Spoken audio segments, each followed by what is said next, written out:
Welcome to the most hated show in the black corner of the internet. That's right, y'all. Welcome to the black corner of the internet. This show's called Black Minds News, and I'm your host, Mr. Blows Your Minds.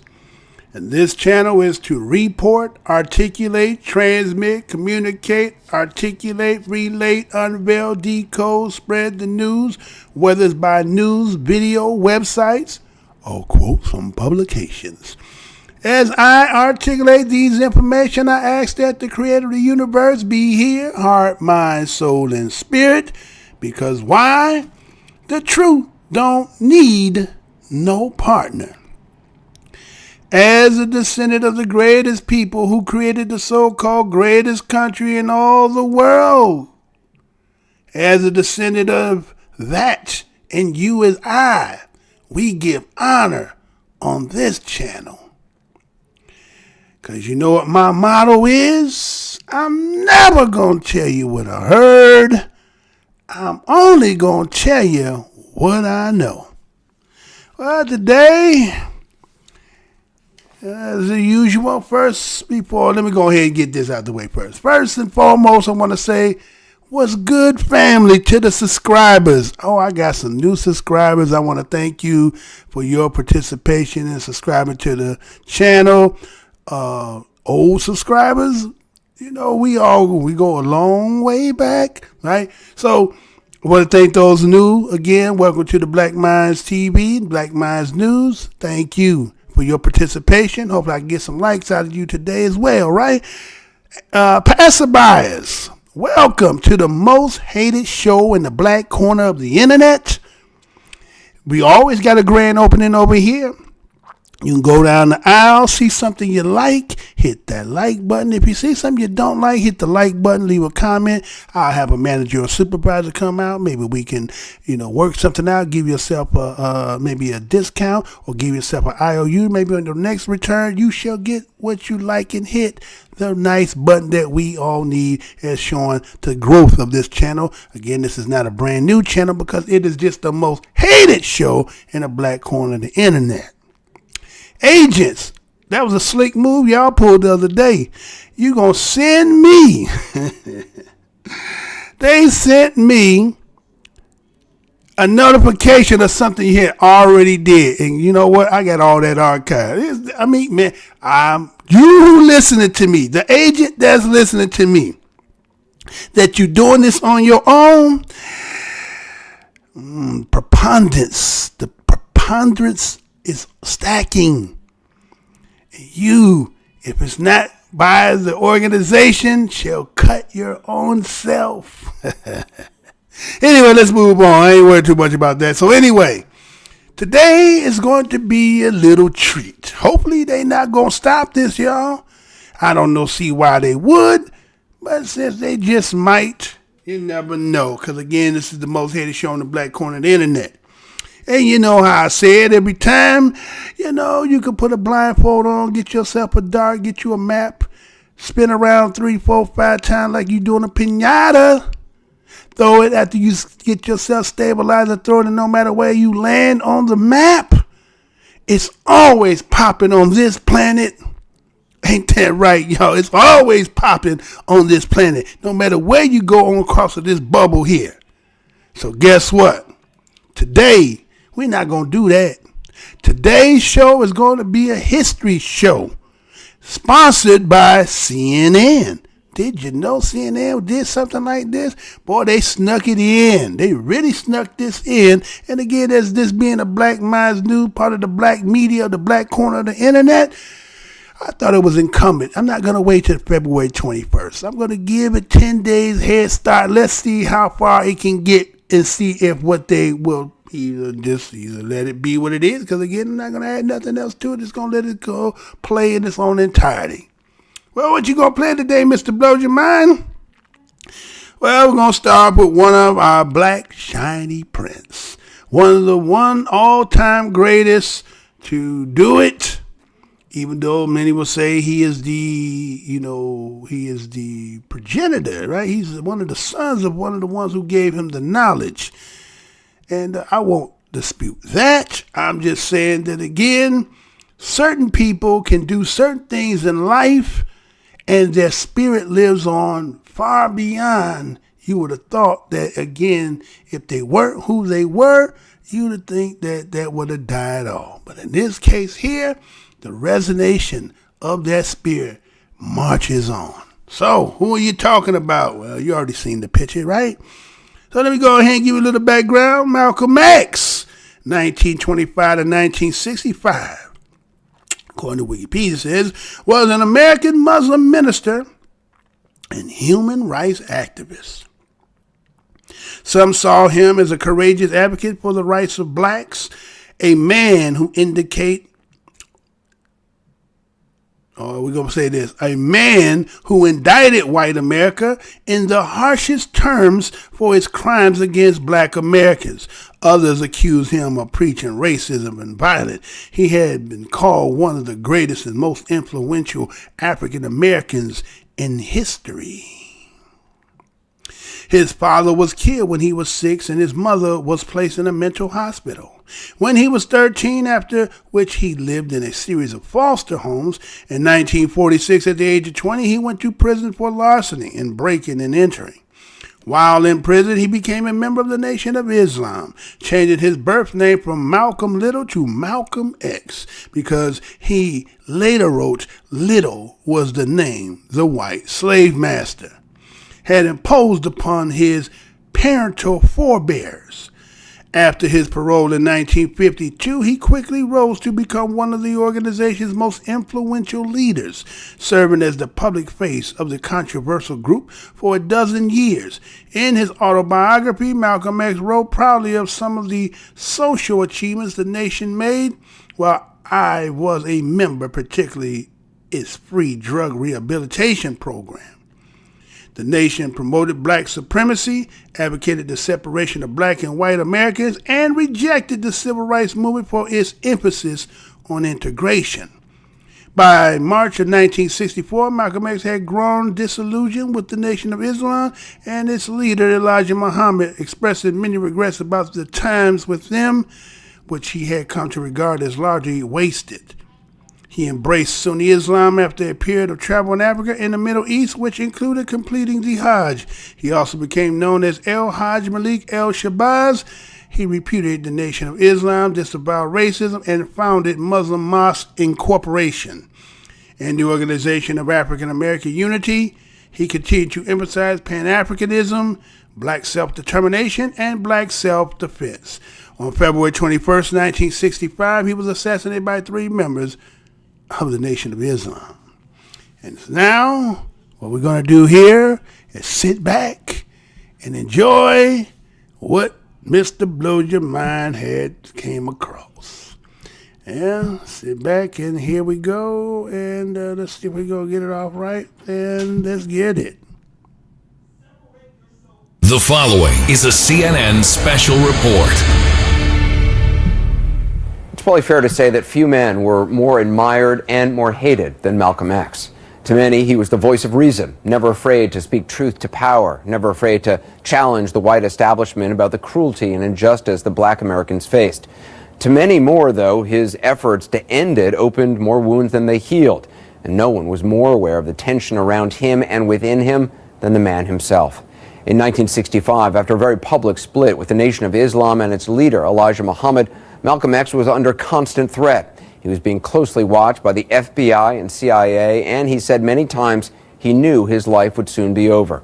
But neither his fate nor his role in history was preordained. Malcolm X's story isn't just about how it ended, but also about who he was and why he was killed.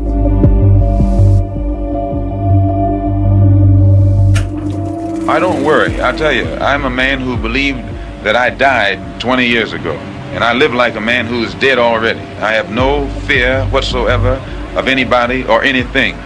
I feel as though he knew that his life was in extreme danger. Malcolm is tired, physically exhausted. He has been on the road. He has spent a lot of time trying to hold fast to his closest supporters and loyalists, to get them to go along with him on this journey of his evolving ideas on religion, on race, on revolution, on self-determination. His family is under siege. There are these skirmishes between his followers and various people from the Nation of Islam. He foolishly acts like Lucifer. That's right, he turns in to make war against me. There are these articles being written in the newspaper of the Muhammad Speaks, condemning him as a traitor, suggesting that he is worthy of death for his betrayal, and he would be met with death if it were not for the mercy of Elijah Muhammad. We were well aware that his life was in danger. The media made Malcolm this fiery, angry person, when in actuality he was reacting to all of the injustice around him because he was a man of great compassion, of love, someone who was clearly brilliant, clearly dedicated, impeccable integrity, and who was in a rush because he knew he was going to be killed. He said, I'm probably a dead man already. He felt and saw his mortality. He felt like these days ahead of him were going to be cut short. Is your life in danger from the Muslims and Elijah Muhammad's group? Well, Elijah Muhammad has given the order to his followers to see that I am crippled or killed. He is giving out this hearsay information that he's branded for death. I'm certain that if he was branded for death, why he would have gotten death long ago instead of having time to run around and talk about it. He knows that he is guilty of things that many men have been chastised for. So his fight against the messenger is in fact a fight against the God that sent the messenger. The night of February 13th, Malcolm in his home in Queens with his wife and 4 children was awakened by an explosion. Someone had thrown a Molotov cocktail into the windows. What really irritated him was that things had descended to the level where somebody was firebombing a house with innocent sleeping children in it. If anybody can find where I bombed my house, they can put a rifle bullet through my head. It was my children and my own life and my wife's life that was at stake. It was a stressful time for him, and he still decided to press on. And so he scheduled a rally for February 21st in 1965. For the first time, to me, he looked a little down. And I don't ever remember seeing him down before, even in the most dire circumstances. Chief, could you describe what happened here today? At about 3:15 p.m. This afternoon, there were about 400 persons present in the ballroom here, representing an organization known as the Afro-American Unity Organization, headed up by Malcolm X. And Malcolm was addressing the audience from the speaker's platform. And he raised his hand in the Muslim greeting, Salam Alaikum, like this, his right hand. At that point, rumbling broke out behind us. I heard somebody shout, "Kill him." Apparently, two men approached the speaker's rostrum and discharged shots at him from apparently very close range. As I turned around quickly, and the next thing I saw was Malcolm falling back in a dead faint. My mother threw herself over her babies, and she yelled out, "They're killing my husband." I heard shots, and I saw people crawling on the floor. And so I got down too. Then when I was looking out and I saw someone look in amazement to the front, I knew they had shot my husband. He sustained one shot in the lower right chin, and the other 6 hit him in the chest and body. I looked out at him and I said, he's going to die. I kept saying to myself, he's going to die, he's going to die. How many immediately? No, he wasn't dead immediately, but expired very shortly thereafter. Malcolm is dead. This is nearly as bad as when they assassinate the President of the United States. The assassination of Malcolm X was an unfortunate tragedy. And it reveals that there are still numerous people in our nation who have degenerated to the point of expressing dissent through murder, and we haven't learned to disagree without being violently disagreeable. Malcolm was the best thing happened to us. He gave a whole bunch of little boys, Negroes and colored folks, an opportunity to be men. That summer of 1964, J. Edgar Hoover sent a memo to his New York office that explicitly stated, quote, "Do something about Malcolm X." We don't know what he meant by that.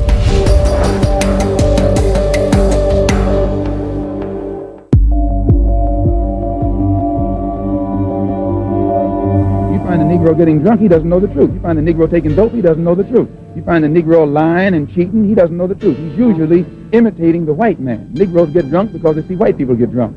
They smoke cigarettes because they see white people smoke cigarettes. He was such an excellent speaker, and he read a lot. He's the fastest mind I ever met in my life. They commit fornication and adultery because when they turn on the television, all they see is a white man committing fornication and adultery. So, and they want to be like the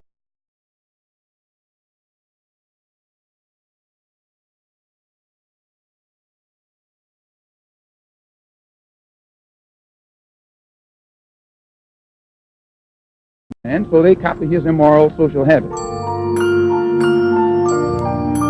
Malcolm Little was born into a family of activists. His parents, Earl and Louise, were active followers of Marcus Garvey's Universal Negro Improvement Association, which was an organization that drew on the themes of Pan-Africanism and black nationalism, promoting black pride. Marcus Garvey, who said what? The world has made being black a crime. I intend to make it a virtue. That the world has said black history is a curse, that black freedom is a pipe dream, that black hope is a joke. My father's father, Papa Earl, was a young Garveyite. He was a minister. It was during the Jim Crow era, and he was encouraging African American communities to be self-reliant, to be independent, to stand up against injustice. You know, it was during a time when lynchings were prevalent, to say the least.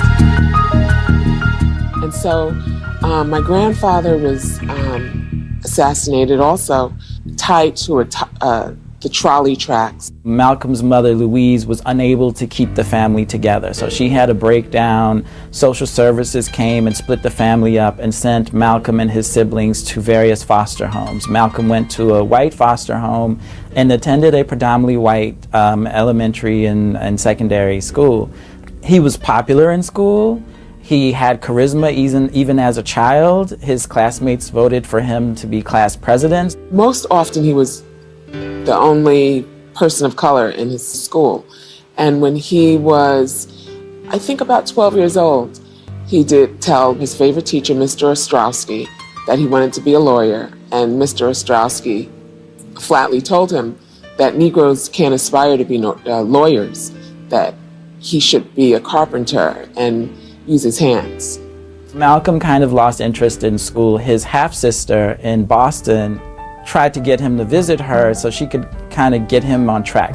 And so Malcolm went to visit Ella in Boston and was completely taken by urban culture and was attracted to the hep cat movement and jazz and the dancing and the clothes and the fashion, and he gradually adopted this persona that became known as Detroit Red. And as Detroit Red, Malcolm drifted further away from the Garvey roots of his family into, petty crime. He was a gangster. He was a hustler. And so those early years did expose him to some of the darker precincts of the black condition. Malcolm hatched a plan to engage in a series of breaking and enterings. Malcolm made the error of taking some of the merchandise to a pawn shop. When he went back to retrieve the watch, it was a watch, the police were there to arrest him. While Malcolm is in prison, his family intervenes. His family had not given up on him. His brother began preaching to him, and I think preached really stridently to Malcolm. We have found these teachings of Islam. They remind us of what our parents taught us in terms of black people need to do for self, need to support their own institutions, need to be morally upright.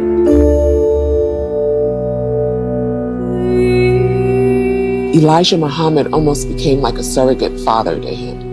And he truly believed in the work that Elijah Muhammad was doing. And it was very similar to the work that his father was doing. I thank Allah for you who are always willing to go anywhere that I go.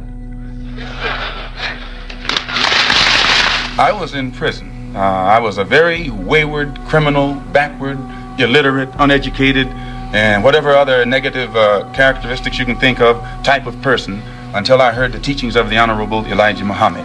And because of the impact that it had upon me in giving me a desire to reform myself and rehabilitate myself for the first time in my life, and also being able to see the effect that it had upon others, this is what made me accept it. It was the love of Elijah Muhammad in that cell in Norfolk that transformed him from Malcolm Little, the gangster, into Malcolm X, the greatest truth teller that we've known about the black condition in the 20th century. Prior to hearing what he teaches, I had no interest whatsoever in anything serious or any kind of educational pursuits. When Malcolm came out of prison in 1952, he met Elijah Muhammad. Elijah Muhammad invited him to stay with him, so Malcolm studied with him for a period of time. There was something about Malcolm. Some people just have this kind of magnetism. When they walk into a room, everyone starts focusing on them. So Malcolm just had this kind of charisma. He knew how to talk to people. He could speak to them in a way that made things very clear. It was easy to believe in what he was saying, because I was living it every day. America was in the middle of the so-called civil rights movement. If you're going to talk about him, you have to understand that very clearly. There are people being literally murdered, hung from trees. In the southern states of this country, There was terrorism going on.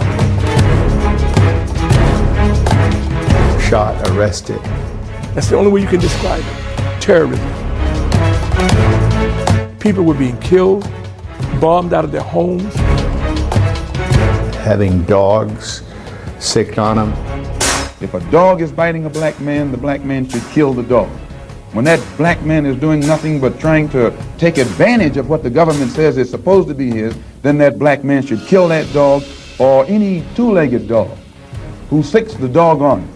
Malcolm X did something that was very rare in the history of black leadership. Every mention of the word integration by whites. He viewed white fears, insecurities, and anxieties as an afterthought. Whether it be from the mouth of Kennedy. Most black leaders have to deal with white fears, insecurities, and anxieties in order to get about. On down to the mouth of the lowest, raggediest white liberal in the street. Malcolm viewed white fears, insecurities, and anxieties as tertiary. What was at the center was black suffering. What was at the center was the need for black awakening. We believe that separation is the best way and the only sensible way, not integration. That pits him radically against the mainstream in white America. Malcolm could speak in a way that resonated with people in those settings. There is nothing that the white man will ever do to bring about true, sincere citizenship or civil rights recognition for black people in this country. Nothing will they ever do. They will always talk it, but they won't practice it.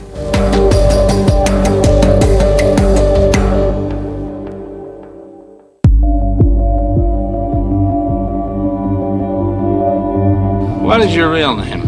Malcolm X. Is that your legal name? As far as I'm concerned, it's my legal name. They were just not used to a black man speaking the way he did. Have you been to court to establish that I didn't have to go to court to be called Murphy or Jones or Smith.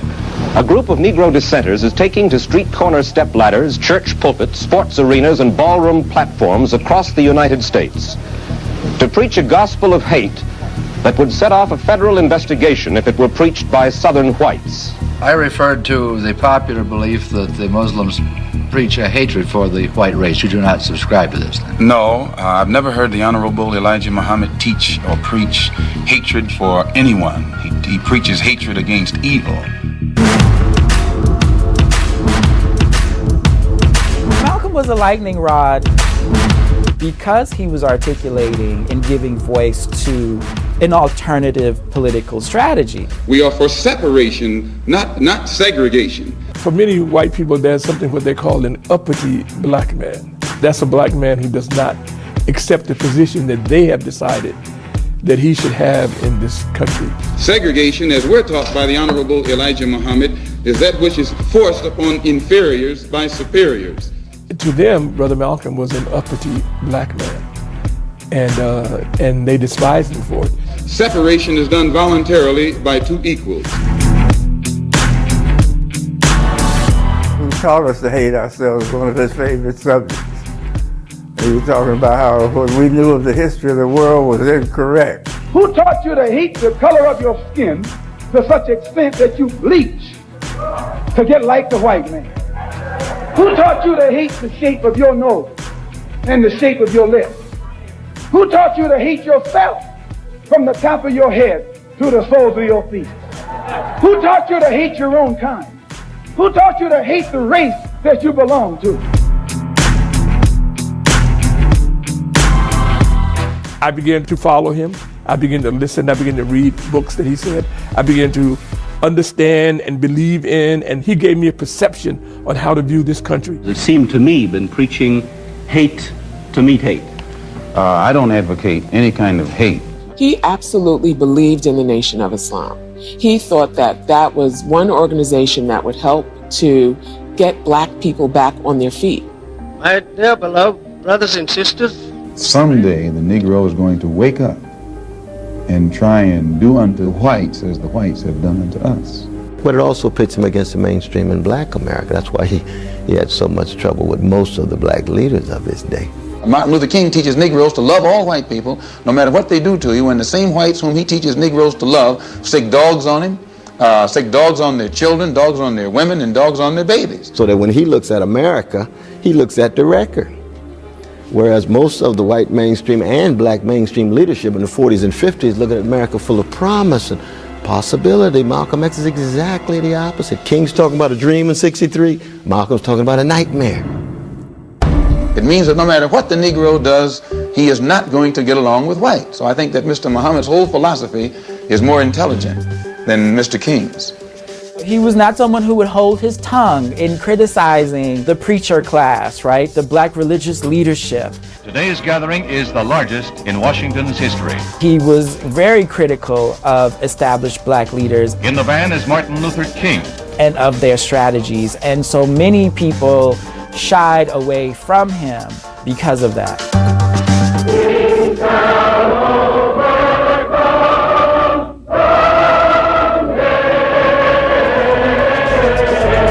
Malcolm was very critical and dismissive at the time when people were somewhat celebratory at the success of the March on Washington.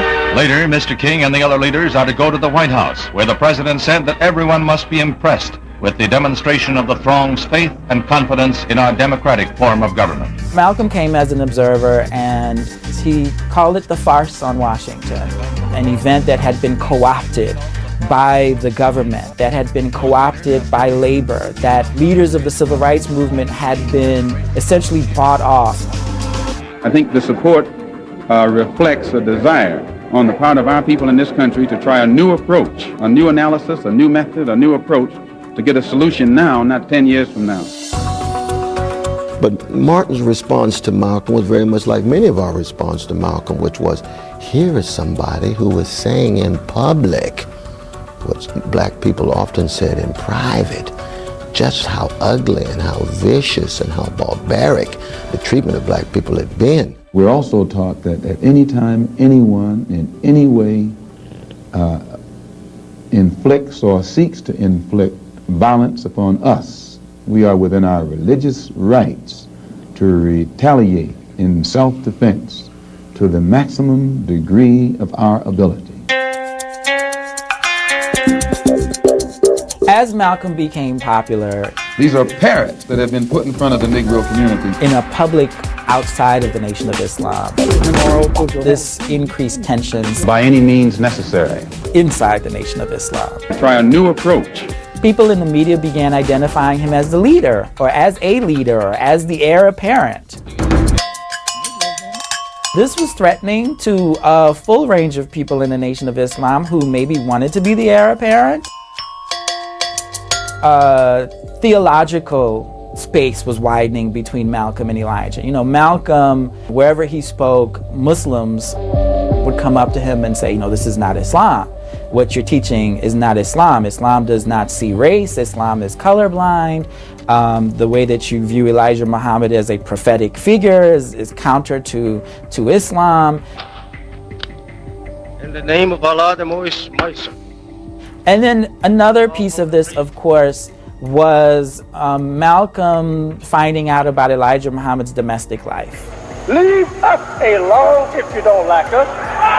Leave us alone. When Malcolm found out that Elijah Muhammad had fathered these children outside of his marriage to Clara, many of these women were women who had worked for Elijah Muhammad in some capacity as a secretary or other way. Malcolm did have a blind faith in the Honorable Elijah Muhammad, who had so fundamentally loved him, rescued him from the muck and from the mud.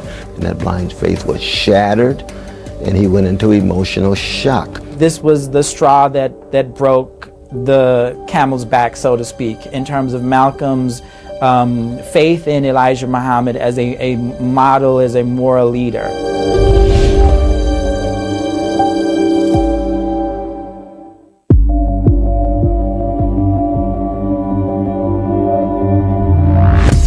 His rendezvous with grim destiny begins a little after noontime. Death is less than 1 short hour away. On November 22nd, 1963. But apparently something is wrong here. Something is terribly wrong. John F. Kennedy was assassinated. And the first unconfirmed reports say the president was hit in the head. From Dallas, Texas, the flash, apparently official, President Kennedy died at 1 p.m. Central Standard Time, 2 o'clock Eastern Standard Time. As Malcolm felt himself growing estranged from Elijah Muhammad and from the Nation of Islam, Malcolm and the Muslims in New York had planned a major event. The president's body is met by a cordon of servicemen. Elijah Muhammad was scheduled to speak. After Kennedy's assassination, Elijah was like, no, I'm not doing any public speaking. I'm canceling that event. And the ministers in the Nation of Islam were instructed to not comment on Kennedy's assassination. Malcolm gave the speech. He did not comment on the assassination. Well, you see, it was very clear that Elijah Muhammad always wanted to steer clear of any confrontation. When Malcolm opened up to question and answer, the reporter asked him what his thoughts were on Kennedy's assassination. And Malcolm, he gave this really thoughtful response about violence. He said, when you have a climate of hate, you're going to get back hate. So if we're putting out so much hate and we're teaching our children and our nation to hate, then you're going to get all of that back. He said, this is a case of chickens coming home to roost. He was speaking for himself and not Muslims in general. And Minister Malcolm has been suspended from public speaking for the time being. So when he attacked the U.S. nation state in the form of, you've got violence in your history has now come back visited on your young darling, John F. Kennedy, that was the worst thing that he could have said from Elijah's point of view. While this was happening, Cassius Clay was training for his upcoming championship fight with Sonny Liston. Cassius Clay had been exposed to the Nation of Islam. He invited Malcolm to come to Miami for a vacation. He knew Malcolm was on this period of silence. He said, bring your family. My father was his mentor, his spiritual guide. Cassius wins the fight. Malcolm makes a few statements to the press, so he kind of violates his silence. I've been silent for the past 90 days because of some statements I made concerning the President of the United States, which were distorted. They were distorted. And yes. What did you say, Malcolm? Well, I said the same thing that everybody says, that his assassination was the result of the climate of hate. But only I said the chickens came home to roost, and which means the same thing. But you did not say that you were glad the president was killed. No, that's what the press said. A couple days later would have been Savior's Day, which was the Nation of Islam's annual convention. Malcolm thought he would, be allowed to come to Savior's Day and maybe speak, and this would be the period of reconciliation. He thought, I have Cassius Clay, he's ready to join publicly. He just won the World Heavyweight Championship. The world is looking at him. Cassius Clay is invited to Savior's Day. So I was a Muslim, and if it wasn't for the Honorable Elijah Muhammad, where he's given a prominent, place in the program.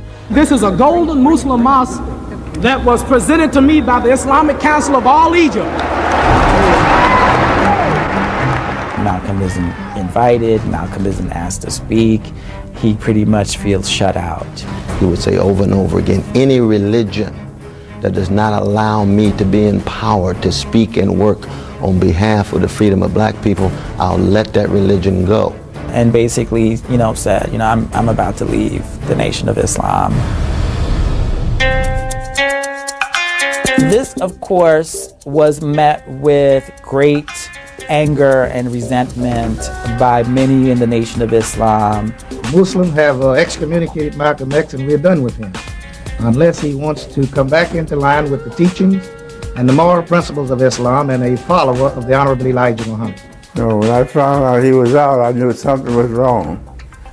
So I called him up the next day. And then he came over and we spent the whole day talking. And once it was decided, we knew they wouldn't let him back. We said we'd have to set up an organization to do what we can for black folks. While all this is happening, Malcolm is in need of a recentering of himself, spiritually, politically, and he decided to make the pilgrimage to Mecca. Well, he had seen it before. There was something about 64 where he was seeing the same thing. He was just seeing it through different eyes. He had already seen black and white people come together. He just was still tied to a blind faith in Elijah, so he didn't allow it to penetrate his soul. He realized how much of Islam he didn't know ritually. The actual experience of the ritual was overwhelming and transformative. Since I went to Mecca and reported that the religion of Islam is a religion of brotherhood which includes all mankind, it caused a great deal of wrath in the heart and mind of Elijah Muhammad, who has been teaching that the white race is a race of devils. The tensions at home are amping up with the Nation of Islam, in part because of some of Malcolm's words, right? And the attention he's receiving from law enforcement, from the FBI domestically, from the CIA internationally, is also increasing. But he also knows that the Nation of Islam is very upset with him. Why are they threatening your life? Well, primarily because they're afraid that I will tell the real reason that that I'm out of the black Muslim movement, which I never told. I kept to myself. But the real reason is that Elijah Muhammad, the head of the movement, is the father of 8 children by 6 different teenage girls. 6 different teenage girls who were his private personal secretaries.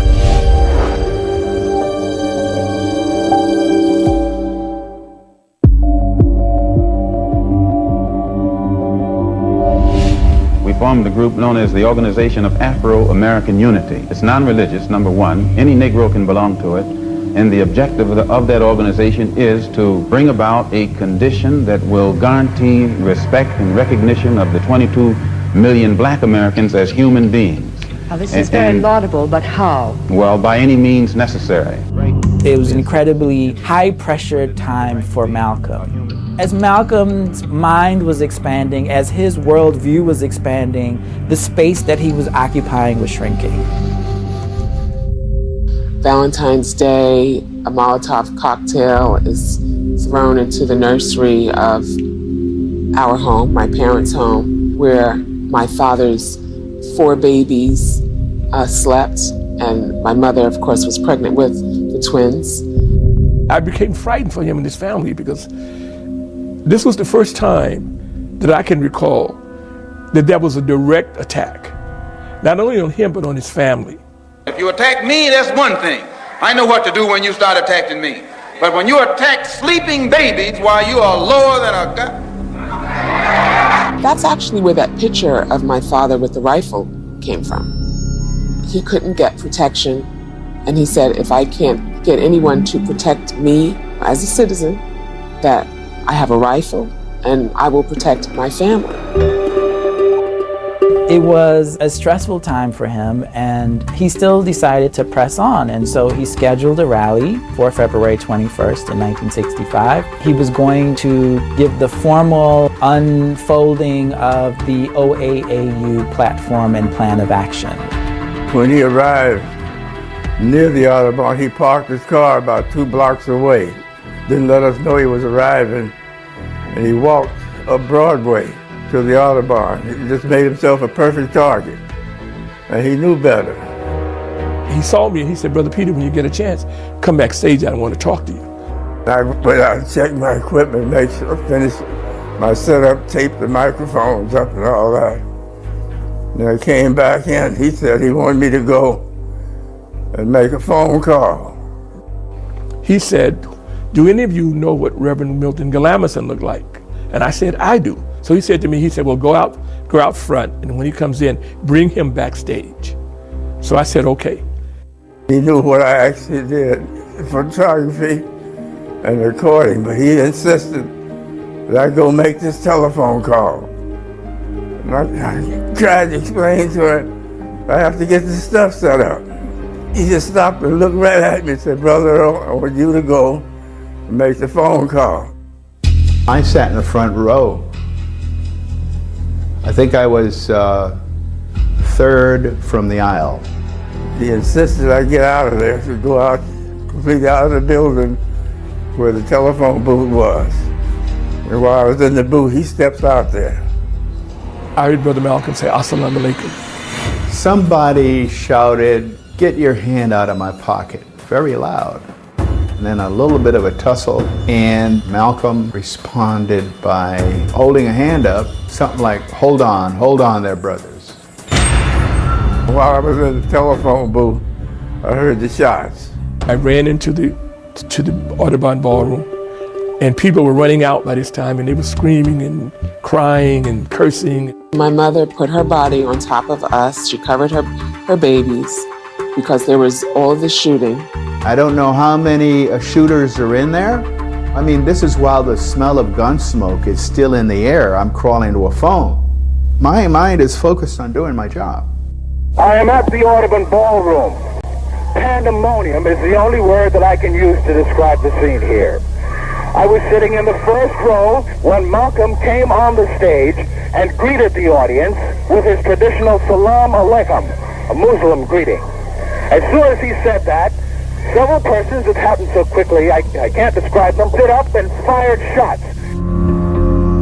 You could see a crowd over Malcolm up on the stage, so I ran down the left-hand side of the building up on the stage. I still had my camera with me, and I kept right on shooting pictures. Someone had opened his shirt, and I saw all these bullet holes in his body. And I remember thinking to myself, you know, he's gonna die, because he was gasping. I wish it had never happened. It was the saddest moment of my life. Because we failed it.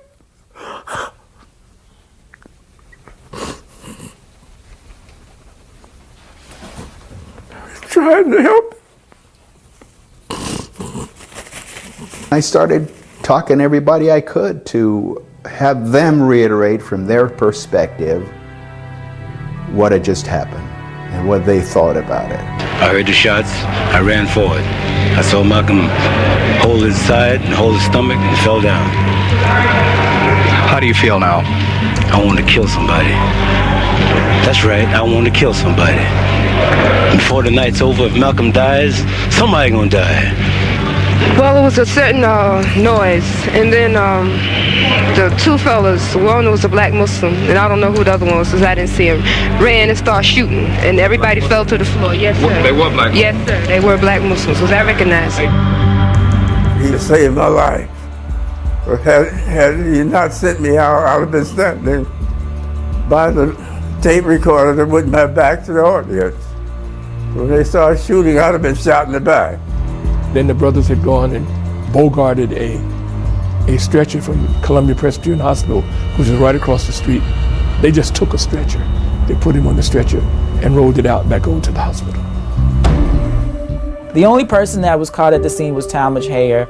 I believe if Hayer had not been shot in the leg and had not been beaten up by those who loved my father, that he would not have ever been arrested.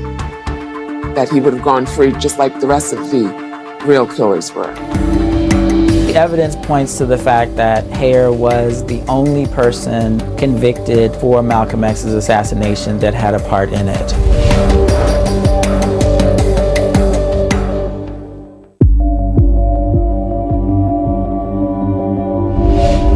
Malcolm is the victim of his own preaching. He preached violence, and so he becomes the victim of it. Norman Butler and Thomas Johnson, Hayer initially identified them as co-conspirators. He later would recant his testimony. They weren't apprehended at the scene. There's no physical evidence that connected them to the assassination. It was all circumstantial. No one remembered seeing them there. Clearly, he posed a threat to the government. He posed a threat to the Nation of Islam. He posed, it's just all so unfortunate. You do not personally feel that any member of the Brotherhood of Islam committed this crime? No, we don't do a thing like that. That summer of 1964, J. Edgar Hoover sent a memo to his New York office that explicitly stated, quote, "Do something about Malcolm X." We don't know what he meant by that. There are thousands of pages of classified FBI files that have yet to be revealed for us to know.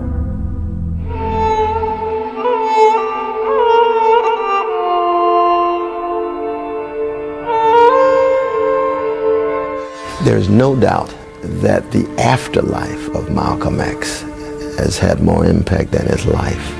People beginning to see the truths he told, the love he displayed, the courage he exemplified, the visions for the oneness of humanity that he was after.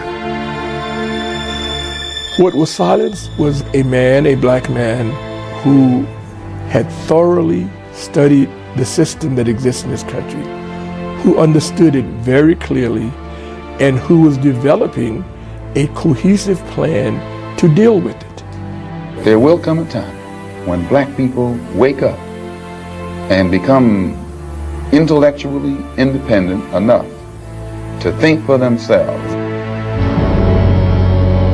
His voice predicted the urban rebellions in Watts and throughout the nation in 1968. His voice predicted the growing frustrations that African Americans would feel as the civil rights progress is slowed to a halt. He predicted the ongoing troubles with police brutality, the growing frustration of black youth who had almost given up. Malcolm was a young man when the world learned about him. He was just in his 20s, and he was killed at 39. And you know, this man made a significant impact all around the world in just 12 short years. What attracted me most, we knew we could trust him. No matter where our operation went or whatever happened, he wouldn't abandon us. We came in together, we were all going to go out together.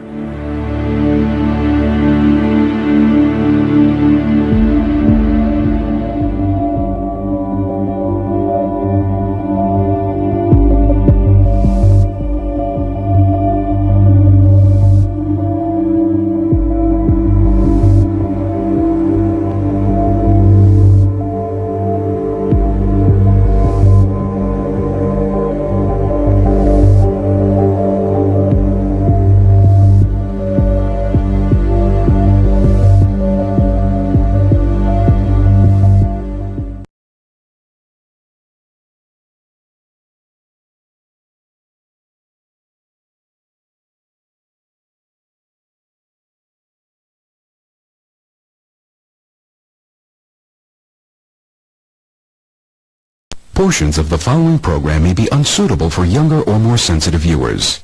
Viewer discretion is advised.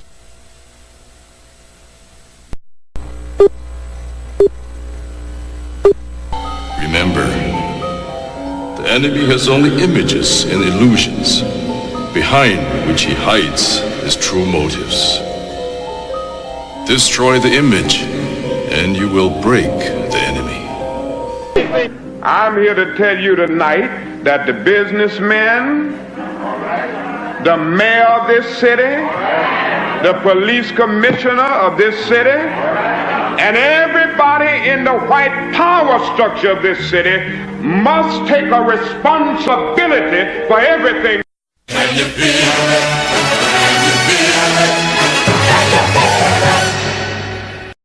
Luther and I, and everyone in this arena tonight, are unified by the same great American values. We're proud of our country.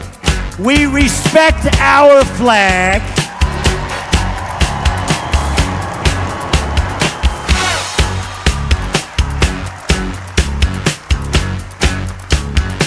Wouldn't you love to see one of these NFL owners, when somebody disrespects our flag, to say, get that son of off the field right now, out, he's fired. He's fired! Race is when you use your power and influence to subject people into inferiority. Utterances can't be racist. Look around you, man. They own this shit. They own this couch you sitting on, them shoes you got on your feet, this building, this school, this country, you. We're behind enemy lines, dog. So you must first of all remember that this system was not originally designed with black people in mind. Right?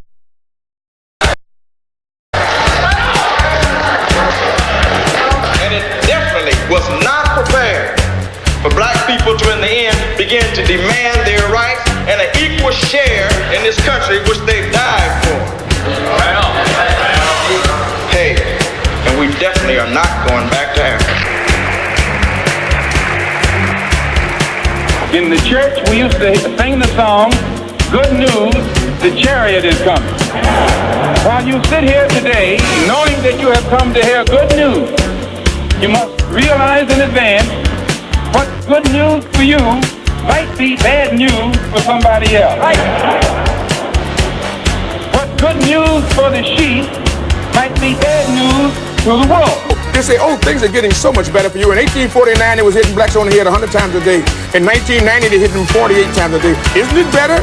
Oh, it's got to be better. You're saved 52 blows. The only purpose of most black Americans on earth today is to destroy.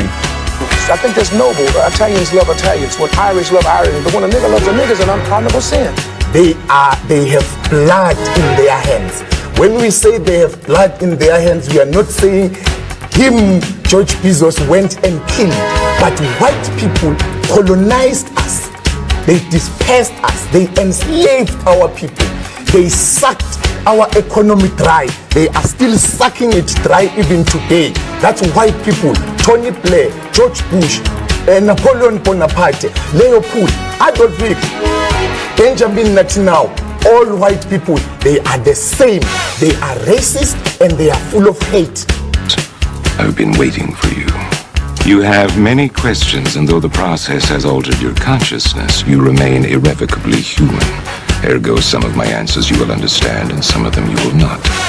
Concordantly, while your first question may be the most pertinent, you may or may not realize it is also the most irrelevant. Why am I here? Our world is coming crumbling down. The coons are coming. You have to understand that white America has an uncanny way of making the victim the victimizer. Excuse me, master, for putting my head in the way of your club. Not that your club is brutalizing my head and putting hickeys on it. My head got in the way of your free swing and broke your shiny stick, and I want to apologize for that. Your life is the sum of a remainder of an unbalanced equation inherent to the programming of the Matrix. You are the eventuality of an anomaly which, despite my sincerest efforts, I have been unable to eliminate from what is otherwise a harmony of mathematical precision.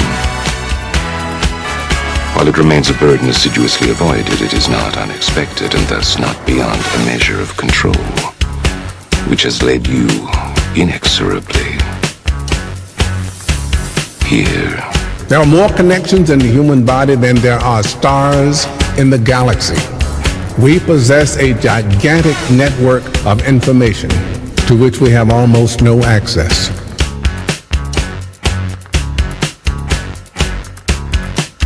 Matrix is older than you know. I prefer counting from the emergence of one integral anomaly to the emergence of the next, in which case this is the sixth version. 5 months before me. There are only two possible explanations. They were 5 months before me. Either no one told me, or no one knows. Precisely. As you are undoubtedly gathering, the anomaly is systemic, creating fluctuations in even the most simplistic equations. Control me! I'm gonna smash you to frickin' Let me show you! You can't make me do anything like prick! Choice. The problem is choice. Let us remember that we are not brutalized because we're Baptists. We're not brutalized because we're Methodists.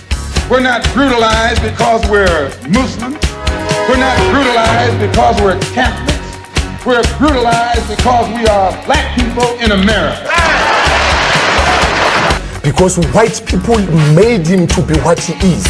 They made him to look evil, because that's their role, to make all of us black people to look evil and to hate ourselves. I can't hate. You're a nigga till you die. If you're a poor nigga, you're a poor nigga. If you're a rich nigga, you're a rich nigga. But you never stop being a nigga. And if you get to be educated, you're just an educated nigga. I'm told every day I'm on air that I'm racist because I call out racism.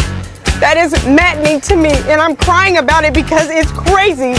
So the Honorable Elijah Muhammad is teaching you and I and trying to tell the white man to get this powder keg out of his house.